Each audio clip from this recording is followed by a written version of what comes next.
So good morning, everyone, and welcome to our Facebook and LinkedIn friends to this edition of HIA-LI Business Steps Up. This series started actually through COVID when we began to take a look at, what are some of the organizations and companies that were helping out through COVID, both with face masks and many of the things they were doing. And it became so popular, we kept it up. So no exception today. Very excited to have John Giordano and Kevin D with us. John's from Citron Cooperman, and Kevin is with, and Kevin, I want to get it right, American WorkFlows software company. So welcome. Yes. They are both active members of the HIA-LI and proud to say committee co-chairs of our Manufacturing and International Trade Committee. So for those of you watching, the HIA-LI has 12 very active committees, and they really are. These gentlemen and the other volunteers are our frontline leaders, and they're really helping us engage our members. So as you listen to what we're saying, we'll be talking about obviously manufacturing and international trade today. Please think about how you can get involved. So let's start with, John, I'm going to start with you. I'm just going to ask you, introduce yourself and tell us a little bit before we talk about manufacturing. Tell us about Citron Cooperman. Thanks, Terry. Thanks for having us on, and it's been a pleasure working with the HIA over the years, and fortunate enough to start co-chairing with Kevin here in the Manufacturing International Trade Committee here at the HIA. Citron Cooperman, for those of us that don't know us, we're a full-service accounting and advisory firm with local offices here on Long Island in both Melville and Jericho. Traditional services that any CPA would bring, audit, tax, but where we really differentiate is the advisory solutions we could bring to companies. I mean, we are a core middle market firm, so we work very closely with middle market businesses, closely held, family owned, private equity backed, all throughout the gamut, various different entity styles, corps, partnerships, and various different industries. So here at the firm, I co-lead our firm's manufacturing distribution industry, which is one of our second largest here within the firm. So we have a lot of core competencies within that space. But again, our advisory solutions and really the hand holding to the middle market is really where we differentiate. So thanks for having us. Really appreciate it. Thanks. How about you, Kevin? Thank you very much. Good afternoon and happy Friday. I'm Kevin Devecioglu, and I'm with American WorkFlows Enterprise Software Company. We are a business software publishing and distribution company nationwide. So we are specialized in various business software systems for manufacturing and other industries. We are specialized in machine maintenance management, quality and compliance management, as well as CRM, customer relationship management, and also business process digitization and automation. These are our basic expertise areas in enterprise software business. Also, I've been with HIA-LI since 2018. Time flies, so it's been an exciting journey with HIA-LI and HIA-LI Manufacturing and International Trade Committee. So we work, just like John mentioned, I work very close with John. We organize and facilitate education events to help support Long Island manufacturers. Also, in a way, it also reflects on the nation as well in U.S. manufacturing. So we create and organize events to help support U.S. manufacturing, Long Island manufacturing, and we focus on certain subjects such as we'll talk more about today. Hopefully, we'll focus on talent, acquisition, retention, as well as AI technologies and manufacturing technology in general, as to help manufacturers get the latest information through our group via HIA-LI. Great. And as I listen to your introductions, I think to myself, the process end and the technology end, what a great combination that is, right, for our manufacturing and international trade, for not only our focus, but for the committee itself. So said to you guys before, can't thank you enough. You have day jobs and you volunteer with us on a what feels like a daily basis when you do your planning. So we really appreciate it.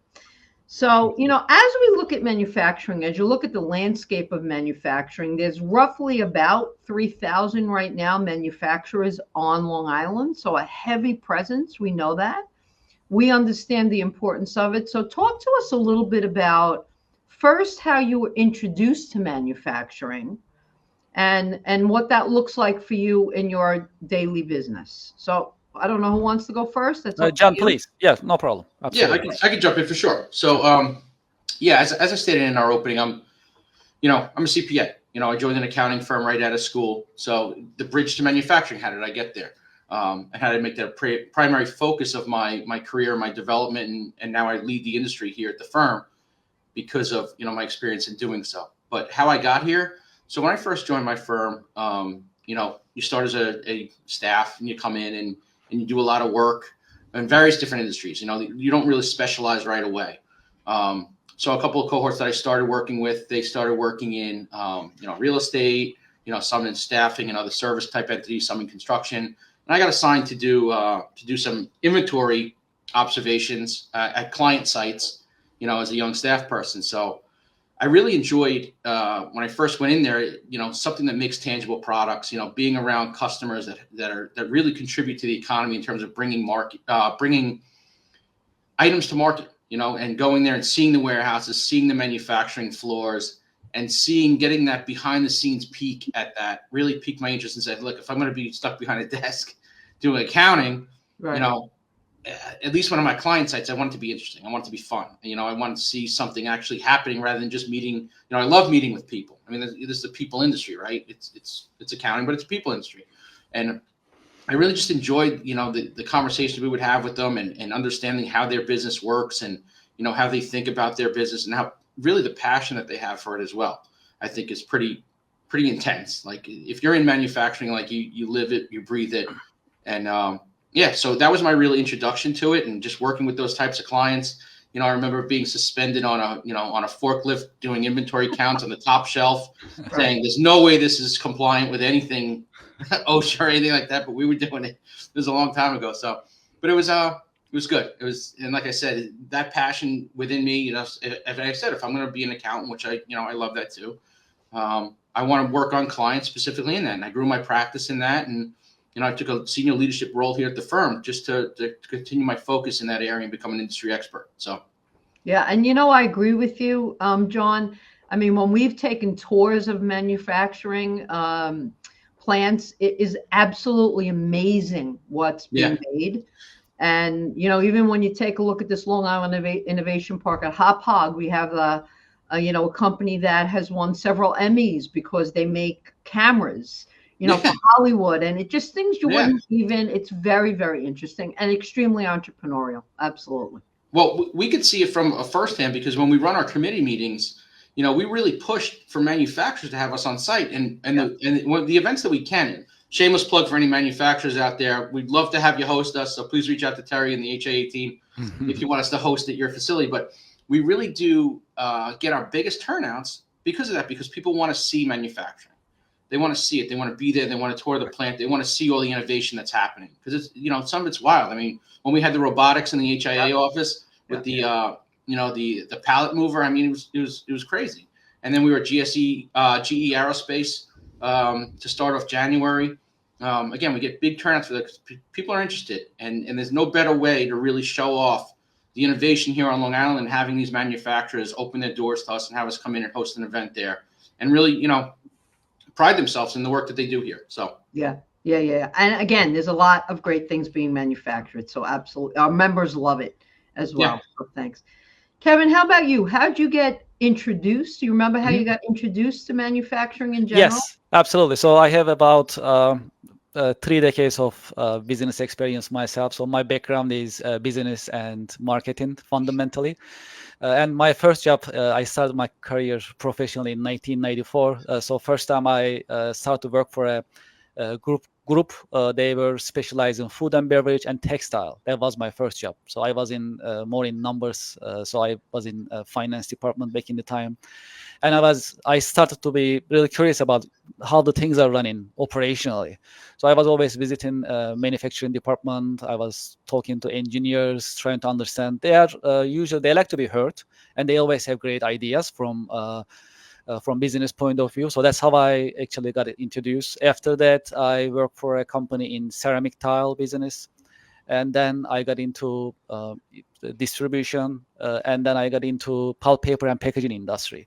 And during that time, pulp, paper, and packaging is really heavy industry that basically makes paper. When we say paper, we are talking about packaging paper like Amazon boxes or Hegium paper, for example, as we use it. So I was there as a marketing and sales director in one of the companies, paper mills that I was working for, and they started to invite me to their manufacturing meetings weekly basis. So I became the voice of the customer. So anytime that they need to take some actions manufacturer wise, then they were asking me, how the customer will think, how the market will think, or if I have any feedback in general. So there I was more get into the manufacturing and the engineering of paper and pulp processes. I was talking to manufacturing engineers on weekly basis. So I was learning a lot. And just like John mentioned, so even though we are in industrial times, there are a lot of machinery and equipment involved, the human, the people involvement and the effort that they put is amazing, and you get that excitement. So they are sort of they're type of artists in a way. They create it by utilizing the machinery and equipment. So seeing that enthusiasm, it was always also motivates me for the manufacturing in general. Right. So let me look at Long Island and the region here in general. Just like you mentioned, we are talking about 3,000 employees, 3,000 manufacturers, and we are talking about 70,000 employees. This is a big market and important for our region, also important for our nation. So just like John mentioned earlier, our goal is to make sure manufacturers in Long Island, they are also notified and they learn about what is going on in the market in general and what is coming up. Say that maybe an AI, there may be the technology in manufacturing in general. It is because times are changing because of the geopolitics. The importance of U.S. manufacturing is more than before. So that also is the case in Long Island as well. Utilizing AI, using manufacturing technologies to improve productivity in addition to safety. These are critical to be competitive in the marketplace, not only in U.S., also globally. Right. So we like to focus on these subjects always in our manufacturing committee at HIA-LI. HIA-LI has a great mission, being in the innovation park in Hauppauge. Also, us being part of HIA-LI as manufacturing and international trade committee. This is an important mission that we are doing our best to deliver and drive in the Long Island area.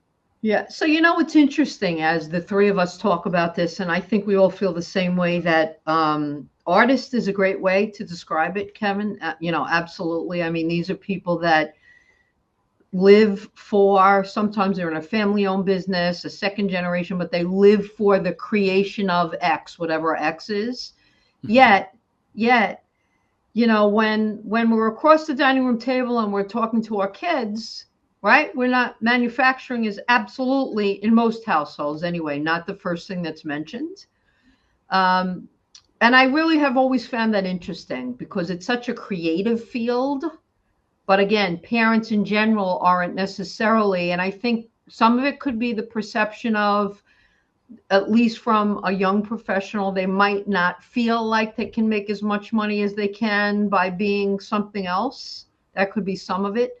But talk a little bit about that, because I think that has a lot to do with the talent pool and what happens with kids, how they decide, whether they're going to go to college or the trades or things like that. So what have you seen, John? I'm going to start with you. Yeah.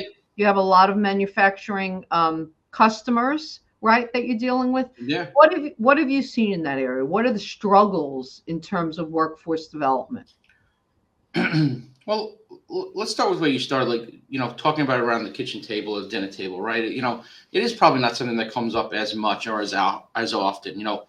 For a long time in this country, higher education has been really what's been driven, and I think a lot of that is driven from the high school levels on. I'm fortunate enough in working with the HIA and running the committee. We get introduced to various different programs here on the island. Nassau BOCES, Suffolk Community College, all the programs they're running. Stony Brook has a tremendous program. There's apprenticeship programs available. Yep. But when you're going through the high school levels, yes, they make BOCES available for sure. But I think a lot of the direction is usually towards the higher education, the universities and the colleges. One of it, I think, is the experience, like the college experience that kids want to go through. Yeah. I think some of it also is, the parents want to be able to, boast that their kids going to, pick Alabama, Tennessee, whatever. And they just want, it's a prideful thing. It's nice to know.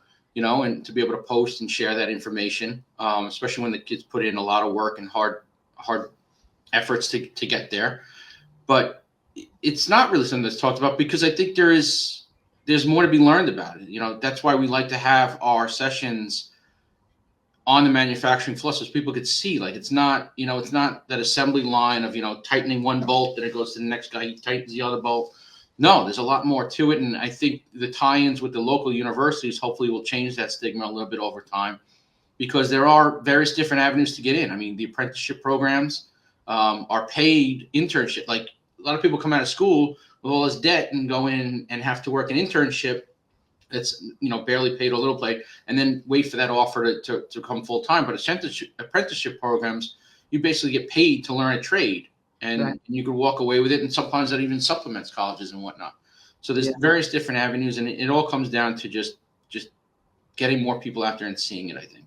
Yeah, I hope that addressed the question. I know. Yeah, no, absolutely. You did. I mean, and listen, I've seen us make, particularly over the last 3 years in business, I've seen us make much more aggressive strides in that area because of the Suffolk community colleges and because of Megatronics and, because of many of the programs that are going on. Kevin, how do you want to weigh in on that, or how do you feel about? Yes, absolutely. So, well, while manufacturing is evolving, also the relationship between manufacturing and the community, also the next generation is also evolving as well. So in these times, for example, especially encouraging next generation to go to manufacturing industry. So there are a lot of things that we can do and we are doing. So one of the things, for example, is to make sure parents are notified, they are informed as to what is going on in manufacturing in Long Island in terms of evolution of the manufacturing, what type of technologies are using. Also, the old image of manufacturing being in a tough working environment, and also that is also changed. That also changed. It's come a long way now. When you go to manufacturing environment, it's nice, organized. Also, anything that you learn in terms of trade or knowledge, whether that's coding, whether that is operating a machinery, equipment, or a method that we need all these talent for manufacturing, actually. So also in terms of computerizing the manufacturing processes, it also come a long way. For example, now manufacturing runs with machinery and equipment supported by software systems. Even one of the most difficult jobs in manufacturing environment is machine maintenance. So the maintenance crews are always on the field, fixing machinery equipment, break and fix or preventive maintenance. That happens to be one of our expertise. So I have insights in this. So now with the help of AI, the software predicts the health of the machine months earlier. So the possibility of downtime is almost zero. So this can give an idea to our audience as to how the manufacturing environment has come a long way, and it's been changing. So having the coding knowledge language, whether you are coding in C# or you can operate the software systems, also very important for manufacturing. And also in manufacturing, we need different talent. You don't have to go to college all the time. If you have a trade, if you can operate a machinery equipment, CNC, Suffolk Community College, it has great training programs, for example, to put the trainees into job positions, for example. That is also another option. I mean, going to college is always encouraged, but then these are also other avenues that can be also explored, and it can be an option too in terms of being a machine operator. Very important. We talk to manufacturers all the time in Long Island. They have a hard time finding CNC operators, machine operators. Some operators are being retired, about to be retired. So they are trying to get new generation to positions to make sure they are trained, they are ready to operate these machine and equipment. So the link between manufacturing and the new generation is critical. That is important for the sustainability of manufacturing in Long Island. Also good for our region as well. They don't have to leave the region necessarily. We have schools, colleges, education, training, also manufacturing positions available. So in that sense, Long Island has a great opportunity. And new generation they also have a great opportunity. Being in this region is also a fortune. That's great. So we should, you alluded to in that that I think the thing we want to remind everybody of is, when you're looking at manufacturing companies, you're right. It's more than a factory line. It's more than a machinist. There's an accounting department. There are management opportunities. It's a business just like any other business for many of the young professionals or someone who's reinventing themselves. So I think that's equally as important. So you brought up AI twice. So let's talk about it, because I'm very excited. By the way, I use ChatGPT because I'm old, Yes. right? So I'm Yes. excited about it. It excites Absolutely. me. I'll just continue, John, if I may. Yeah, So please. I appreciate it. Thank you. So, well, when we talk about AI, of course, this is a very popular subject, and it is changing our life, and it will change our life fundamentally. So that is a fact. And how it's going to change, what's going to be, we'll see. Yeah, but then in terms of manufacturing, of course, so there are AI technologies available specifically for manufacturing. So when during the manufacturing operations, safety is important, productivity is important. At the same time, you need to also make sure you have the supply chain in place. So these are all connected like a chain in a way. Nowadays, the AI technology in general getting more accessible and affordable for manufacturers. When I say manufacturers, I'm not just talking about large manufacturers. Even small and mid-sized companies can afford it. Now, they just need to be informed that these technologies are available. As I mentioned earlier, machine maintenance is one of them. If you have a machine and equipment, you need to maintain it. It's just like us taking care of our car. If we cannot if we don't take care of our car, eventually it'll break down somehow. Same mentality, same analogy for the machinery and equipment. They need to maintain machine and equipment periodically. And with the AI technology, it goes to predictive maintenance. So machine and equipment can be predicted in terms of their health. And a little bit of detail. So the machine vibration, the temperature, the pressure of the machine, it gives an idea to AI based on past data, which it is still learning. And it can predict that machine will be in need of maintenance 3 months earlier. 3 months. So 3 months earlier, you can put together your man, machine, and material to perform that maintenance operation, for example. This is one example. And when we look at, for example, customer relationship, finding new markets, increasing the sale and expanding the market, AI is also right now accessible and affordable. Using a CRM system is a good tool. CRM systems are affordable nowadays. And with that, also, they can analyze the markets accordingly. They can communicate with their target market with the help of these CRM technologies, for example.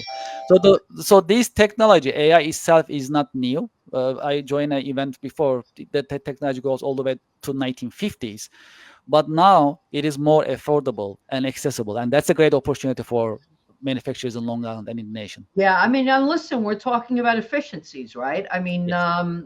And that's, I think, for the audience, an important point, because, when we talk to any type of organization about AI, there's a lot of fear involved, right? People feel potentially that it's going to take away their job, but really what it's about is getting to the end game potentially sooner with a lot more information in a more efficient fashion. So John, I'm going to turn to you because I know Citrin Cooperman does a really good job of an extensive manufacturing survey, and I remember reading it.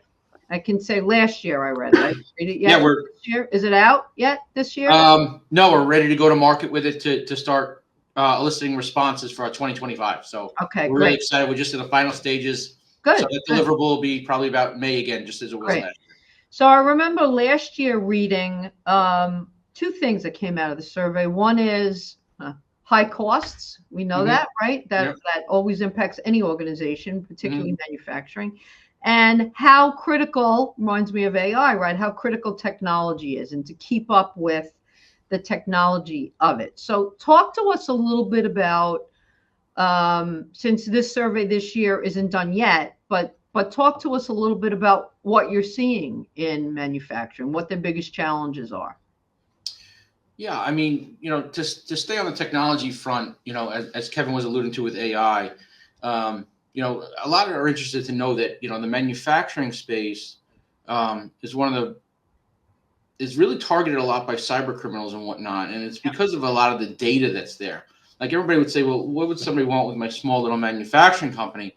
Well, it's about data, and manufacturers retain a tremendous amount of data throughout the supply chain. So with that, there could be a lot of disruption through cyber. But not to stay on my point of going through that is to just stay on the data topic in terms of how much it could be used to their advantage.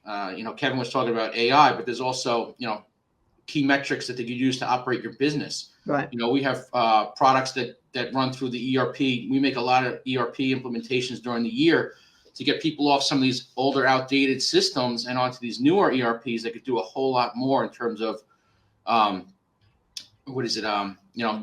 evaluating their key metrics, right? And Power BI is a term that's thrown around a lot, and it ties into a lot of these newer ERP systems. We have, whether it be forecasting or, looking at sales projections, demand, managing the demand, managing workflow. All that can be automated and help to run the operation better. You said before that people are afraid of AI taking their jobs. We don't see that as much. I mean, AI is filling a void of jobs that they can't find people anyhow.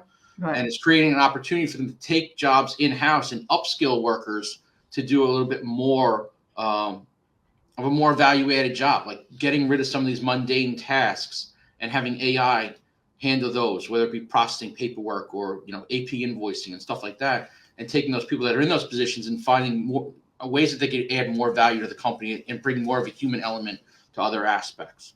But yeah, we see a lot in terms of the utilization of Power BI in forecasting, predictive sales, predictive demand processing, in terms of working with suppliers on when they're going to need shipments, managing lead times and stuff like that. So a lot of that data that's housed in these newer ERP systems, if you know how to operate, it could seriously add efficiencies to the business. Yeah, and absolutely, the tours we've taken and the manufacturers that, particularly one of them here that has 12 locations, they're using a lot of that technology to, again, I go back to efficiency, to run, much more efficient. So we only have a few minutes left, believe it or not. That one quick, I feel. I don't know how you two felt. Yes, but, time flies. Time flies. I do want to touch on two things. One is, a new administration, a lot of executive orders coming down the pike, obviously, one of them being tariffs that impact manufacturers, can impact them in a very large way. So let's talk a little bit about that. What have you seen? Mm-hmm. And how a spin-off on that is supply chain, right? So we saw a lot going on in supply chain, or lack thereof it, through COVID. And what have you seen happen with that? So let's start with the tariffs. They relate, right? So Kevin, you want to, from an international trade standpoint? Absolutely. Yes. In the international trade, of course, right now we are in a connected world, in a global trade environment. So tariffs are being implemented in different forms. So this is not something new. But nowadays, it looks like there is more, and there may be more. That's how it looks as well. So what happens is it is going to affect the flow of the products coming in, coming out. That's going to affect it. Also, it's going to affect the cost in terms of the consumers, because when you have the tariff, it's going to basically build on the product's cost, and it's going to reflect on the end users eventually. So that will reflect on the pricing as well. In terms of operations, also, this may also be an opportunity. Sometimes tariffs also supports local manufacturing. That may also be an opportunity for us as well. So we'll see how it's going to play out. In general, when we look at it, especially in Long Island, for example, we have aerospace companies, life science companies, food and beverage companies. So any product subject to tariffs, any manufacturer that we have in our region is also an opportunity for us as well to increase the production. So that is one way of looking at it. Another way is that, of course, the supply chain from COVID years to now, it's come a long way, no doubt about it. Now it's better than before, so it's more connected, it's more it is safer, it's more sustainable. That is how it looks. So that also is a good news in terms of manufacturing as well. But the tariffs, also the environment that it's going to create in terms of international trade is changing. So for that, we have tools, right? We had before education events.